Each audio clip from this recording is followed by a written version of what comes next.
Assalamu alaikum. My name is Amara and I am lecturer of commerce here in Concordia College, Sialkot. Today our topic of discussion is कारोबारी ख़त के अज्जा, parts of letter. Parts of letter हमने पढ़ना है। उसमें आप देखें कि सबसे पहले उन्होंने आपको बताया है कि कारोबारी ख़त के मुंदरजा ज़ेल ज़रूरी और गैर ज़रूरी अज्जा होते हैं, यानी इंपॉर्टेंट पार्ट्स का भी जिक्र किया गया है और अनइम्पॉर्टेंट पार्ट्स को भी डिस्कस किया गया है। इंपॉर्टेंट पार्ट्स में देखें सबसे पहला जो उन्होंने बताया है वो है कारोबारी ख़त के ज़रूरी अज्जा, यानी उसमें आप देखें कि उन्होंने बताया है heading, date, inside address, salutation, body of letter, complimentary, close signature. यानी उर्दू में अगर आप इसको देखें तो ये कारोबारी ख़त के इम्पॉर्टेंट पार्ट्स हैं, यानी ये लाजमी तौर पे होंगे। ये होंगे तो आपका लेटर कंप्लीट होगा, अदरवाइज़ आपका लेटर जो है वो इनकम्प्लीट रहेगा। उसमें सबसे पहले है सरनामा, पेशानी यानी हेडिंग, उसके बाद तारीख़ है, फिर मकतूब अलैह का पता है, उसके बाद देखें अलकाब है, नफ्स मज़मून है, इख्तितामिया कलमात हैं और दस्तखत हैं। यानी ये 7 चीज़ें जो हैं आपके लेटर्स में होनी चाहिए लाजमी तौर पे। ये 7 चीज़ें होंगी तो फिर ये आपका लेटर कंप्लीट होगा, because it is the essential parts of a letter, or you can say the important parts of the letter. Now the unimportant or non-essential parts of the letter are shown you as below. You can see कारोबारी ख़त के गैर ज़रूरी अज्जा, जिसमें कि ये 5 चीज़ें आ जाती हैं: हवाला नंबर, मुखातिब अलैह, अनवान, ख़त लिखने और लिखवाने वाला, मुंसलिक के कागजात, यानी जो भी इंप्लॉयर आपको होता है। तो ये कुछ गैर ज़रूरी चीज़ें थी, यानी ये हो भी सकती हैं और नहीं भी हो सकती। अगर आप उसको अपने लेटर में ऐड करना चाहते हैं तो आप कर भी सकते हैं, और अगर नहीं ऐड करना चाहते तो आप ना भी करें, उसमें किसी किस्म का कोई मसला जो है वो नहीं है। उसमें देखें सबसे पहले उन्होंने आपको जो बताया है वो है सरनामा। ख़त भेजने वाला ख़त के ऊपर वाले हिस्से के दरमियान में अपने इदारे का नाम और पता दर्ज करता है। इस खित्ते को ख़त का सरनामा कहा जाता है। ये बेसिकली हेडिंग होती है, ठीक है ना। कोई भी जब आप लेटर राइट करने लगते हैं तो ज़ाहिर आपका एक लेटर हेड होता है, उसके ऊपर ही आपने लेटर को टाइप करना होता है ना, और लेटर हेड के ऊपर आपने बेसिकली यही चीज़ बताई होती है। जो लेटर हेड होता है, सरनामा होता है, कभी आपने गौर किया हो तो उसके ऊपर ये लिखा होता है ना कि आपके बिज़नेस का नेम क्या है, आप किस नाम से कारोबार कर रहे हो, उसका एड्रेस क्या है, उसका फ़ोन नंबर क्या है। तो ये सारी चीज़ें जो हैं आपके लेटर हेड पे होती हैं, और फिर उसके ऊपर आप अपना लेटर जो है वो राइट करते हैं। तो ये तो होता है सरनामा। उसके बाद सेकंड पॉइंट पे आप देखें जो आपको बताया गया है वो है हवाला नंबर। कि कारोबारी हदूद में हवाला नंबर लाजमी तौर पे दर्ज किया जाता है। हवाला नंबर के ज़रिए ख़त को जो है फाइलिंग ख़त की बड़ी आसान हो जाती है, तो आपकी फ़ाइलिंग को ये आसान बना देता है। उसके बाद थर्ड पॉइंट पे देखें कि जो आपके साथ डिस्कस किया गया वो है तारीख़, डेट। तो ज़ाहिर है इंपॉर्टेंट है, वो आपने लाजमी मैंशन करनी है जिस डेट पर आप लेटर को राइट कर रहे हो, तो ये चीज़ भी इंपॉर्टेंट है। उसके बाद फोर्थ पे देखेंगे मकतूब अलैह का नाम और पता, ठीक है, कि जिसके नाम आप लेटर को राइट कर रहे हो उसका भी कंप्लीट नेम और एड्रेस जो है आपने वहाँ पे मेंशन करना है।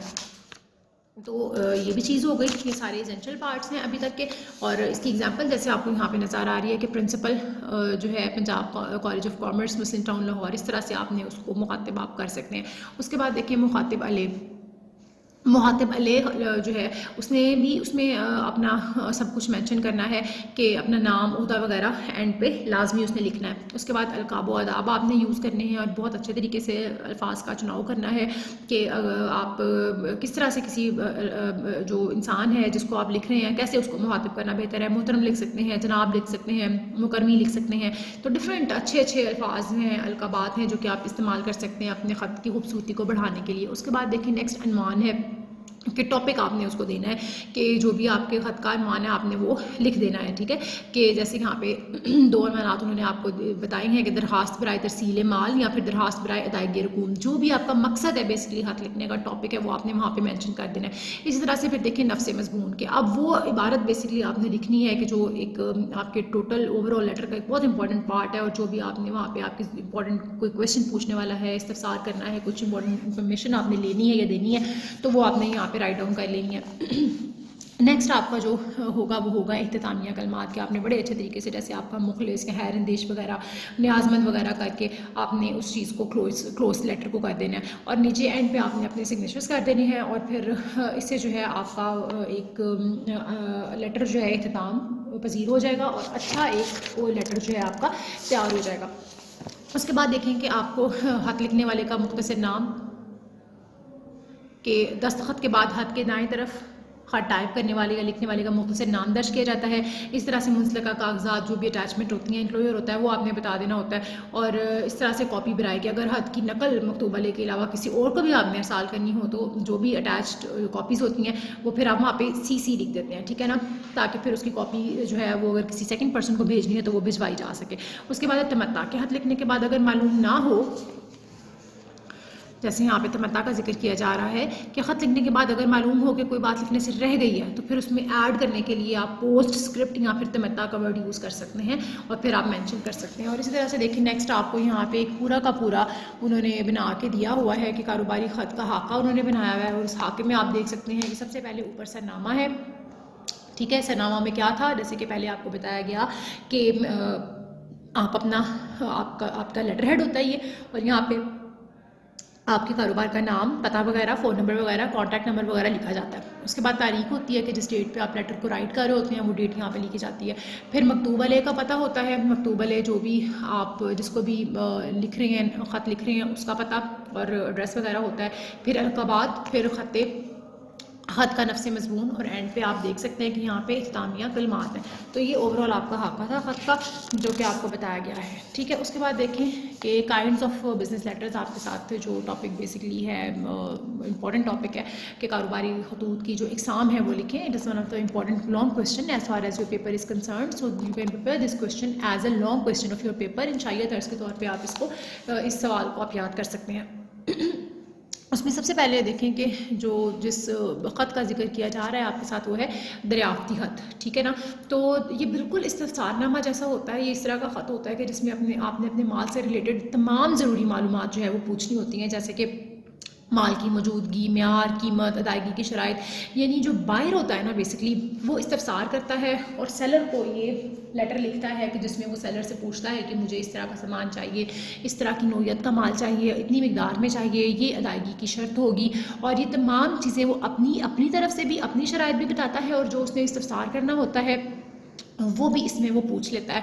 और इस तरह से ये एक ख़त जो है दरियाफ्ती ख़त तैयार हो जाता है। इस तरह से सेकंड देखें पेशकश का ख़त। अब पेशकश का ख़त जो है वो दरियाफ्ती ख़त के जवाब में ही लिखा जाता है कि जिसमें फिर आपका जो सेलर होता है वो जितनी भी इंफॉर्मेशन आपने दरियाफ्ती ख़त में पूछी होती है वो इस इंफॉर्मेशन को आपको देता है, तो उसको फिर हम पेशकश का ख़त कहते हैं। उसके बाद देखें जो नेक्स्ट आपके साथ जिस ख़त का जिक्र किया जा रहा है वो है फरमाइशी या हुक्मी ख़त। तो देखिए ये बेसिकली ऑर्डर लेटर होता है कि जिसमें आपने किसी किस्म का ऑर्डर देना होता है, ठीक है ना। इसमें देखिए बिल्कुल ये उसी तरह से होता है कि जैसे बायर है और वो किसी सेलर के साथ अब अपना जो है वो लेन देन करना चाहता है, तो फिर उस लेन देन के सिलसिले में जो है वो एक ख़त लिखेगा जिसको हुक्मी ख़त बोला जाएगा, जिसमें बायर बताएगा कि उसको क्या चीज़ चाहिए, कितनी क्वान्टिटी में चाहिए, कितनी मिकदार में चाहिए, ठीक है। तो उसको हम ऑर्डर लेटर या फिर हुक्मनामा हुक्मी ख़त कहते हैं। इसी तरह से नेक्स्ट जो ख़त हमारे साथ जिक्र किया जा रहा है वो है कंप्लेंट लेटर या शिकायत का ख़त। तो ये तो आपको बेहतर पता है कि ये कंप्लेंट लेटर किसे कहते हैं या शिकायत का ख़त किसे कहते हैं कि जिसमें किसी किस्म की कोई शिकायत होती है, किसी किस्म का कोई मसला होता है और आपका जो माल है वो एग्जैक्ट नहीं होता या उसकी क्वालिटी में डिफरेंस होता है, तो फिर आप एक शिकायत का ख़त भी लिख सकते हैं अपने सेलर को कि देखें आपने ये इस तरह से जो है कुछ मिस्टेक हो गई है और गलत जो है वो माल आ गया, लेकिन इसमें किसी भी तरीके से आपने धमकी या मेज़ लहजा इस्तेमाल नहीं करना, बल्कि बड़े अच्छे तरीके से शाइस्ता अल्फाज के साथ अपनी शिकायत को पेश करना है ताकि अगले बंदे पे आपका जेस्चर एक अच्छा इम्पैक्ट अगले बंदे पे जाए और वो ये ना समझे कि अगर उससे कोई गलती हो गई है या मिस्टेक हो गई है तो इतना बुरा इम्पैक्ट आप उस पर डालें कि दोबारा वो आपके साथ किसी किस्म का कारोबार करना पसंद ना करे। तो ये भी एक चीज़ होती है, ठीक है। उसके बाद देखिए अज़ाला शिकायत का ख़त। अज़ाला शिकायत यानी आपकी जो भी शिकायत हैं, जो भी किसी किस्म का मसला है, जैसे कि आपने कंप्लेन शिकायत का ख़त आपने किया था तो उसके जवाब में फिर जो ख़त आपको लिखा जाएगा वो होगा अज़ाला शिकायत का ख़त, जिसमें आपकी कंप्लेन को दूर किया जाएगा और आपकी कंप्लेन के हवाले से जो है आपसे माजरत की जाएगी, तो उसको हम अज़ाला शिकायत का ख़त बोलेंगे।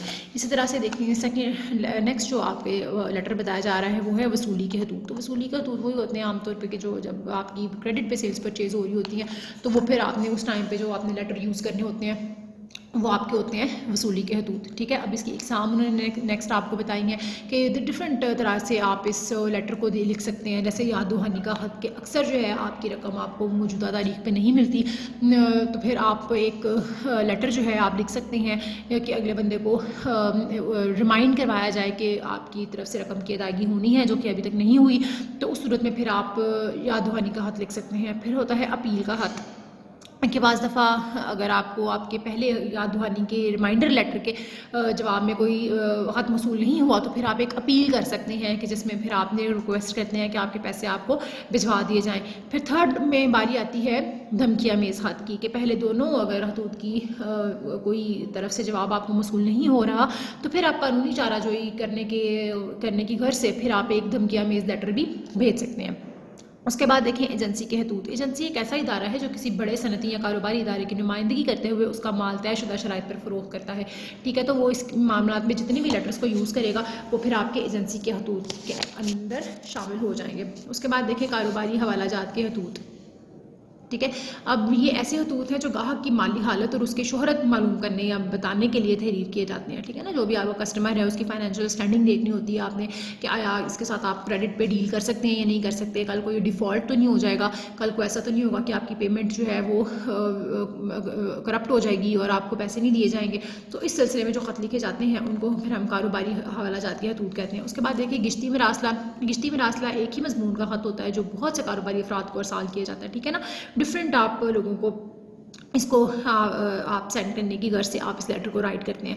उसके बाद देखिए मुलाजमत की दरख्वास्त। तो मुलाजमत की दरख्वास्त ज़ाहिर है अगर आपने कहीं पे कोई नौकरी करनी है, किसी किस्म का आपका कहीं पे जॉब करने का इरादा है, तो उस सूरत में जो आप एक दरख्वास्त लिखते हैं उसको हम मुलाजमत की दरख्वास्त कहते हैं। तो आगे थोड़ी सी इसकी खसूसियात दी गई हैं, दरख्वास्त की खसूसियात हैं जो कि हमें बताई जा रही हैं। ठीक है, और आगे जो हैं आपकी बुक में जस्ट नमूने दिए गए हैं और लेटर्स के कि क्या क्या किस किस तरह के लेटर्स जो हैं वो हो सकते हैं। तो इनको आप देख सकते हैं, जैसे देखें दरियाफ्ती ख़त है, पेशकश का ख़त है, ये सारे आपको सैम्पल्स दिए गए हैं। इन सैम्पल्स को आप देख सकते हैं और इससे आपको ये पता चल जाएगा कि किस ख़त में किस हवाले से बात की जाती है। तो ये हमारा आज का टॉपिक था। That's it for today. Next इंशाल्लाह हम अपना नेक्स्ट चैप्टर शुरू करेंगे। लास्ट चैप्टर है जो कि चैप्टर नंबर 26 दफ्तरी खत व किताबत के हवाले से। तो thank you very much for today. अल्लाह हाफ़िज़। वीडियो पसंद आई तो लाइक करें, अपनी राय कमेंट करें। ऐसे ही मजीद वीडियोस के लिए हमारा चैनल सब्सक्राइब करें और बेल का आइकन दबाएं ताकि आपको हर वीडियो का नोटिफिकेशन मिलता रहे।